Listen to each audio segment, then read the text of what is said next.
Hey everyone, how's it going? It's that nerd Ryan here, and today we are going to be discussing the Race to Crashpoint Tower from the High Republic series. Now I know the other book that came out that I can't think of the name of right now also came out on this day, and that's a more important book than this. However, I like reading the kids' books first because they're a lot quicker to finish and quicker to keep up with. So that's why I read Race at Crashpoint Tower first. We'll review that book next. But I do have to say, for a kid's book, this is a fairly good book. Unfortunately, the characters kind of were hit or miss for me. It's great to see characters from Star Wars Adventures in there, along with Vernestra. But, like, the other newer characters, so Ram and stuff like that, were okay. It's interesting to see Force users not affiliated with the Jedi that are adults during the time of the High Republic. That's really something we rarely ever see in general, and it's just great to see that as well. But yeah, it kind of just, with the main character Ram, he's a mechanic Jedi and everything like that, which is pretty interesting. V-18, his robot's great. The Bondbacks, which are like little mini, probably about the size of a Funko Pop, race of mechanics, basically. They are okay. I did just finish the Chewbacca and Force Fear book too, and after reading that, I kind of got sick of onomatopoeia for alien species talking, and this book had a lot of that when it came to the Bondbacks.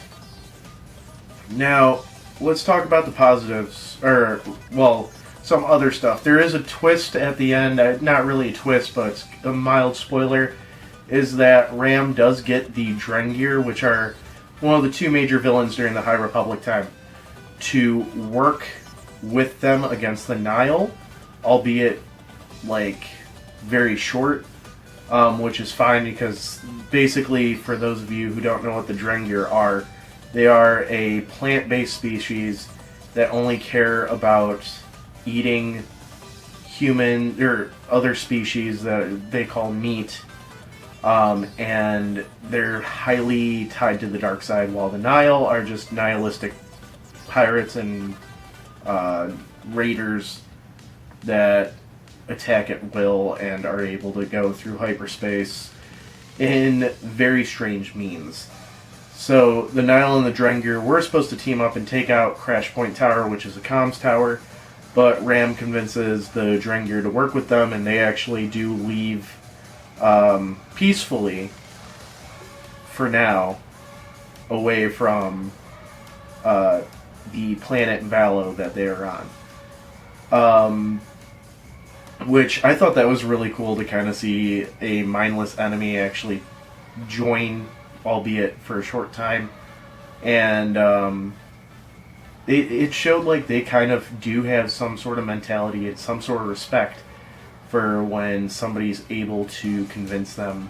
Because when I got to that part in the chapter, I thought, okay, they're going to work with them, and then as soon as they beat the Nile, they're right out there, they're going to be like, time to eat the meat, and then go and attack them and everything.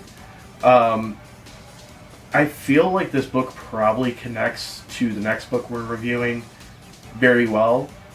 However, Rising Storm, that's what it's called, sorry. I have a feeling this is going to connect a lot to Rising Storm.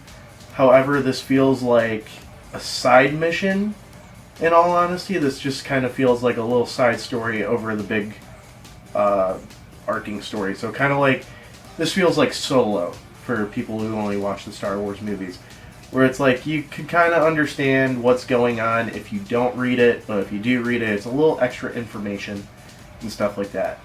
So let's get to ranking. Kids' books I do go very lenient on because I know they're not made for me, and I do rank them out of 5, while I do rank adult and young adult books out of 10. The ranking for this I give is a 4 out of 5. Like I said, I know it's not for me, but I do feel like it could have been a little bit better in a sense. So yeah, that is the ranking for this book. make sure you guys go and pick it up. I got Barnes & Noble. I think you could probably get it on Audacity or anywhere that sells books. Make sure you guys keep reading. It's that Nerd Ryan letting you know we're all Jedi Masters on the inside.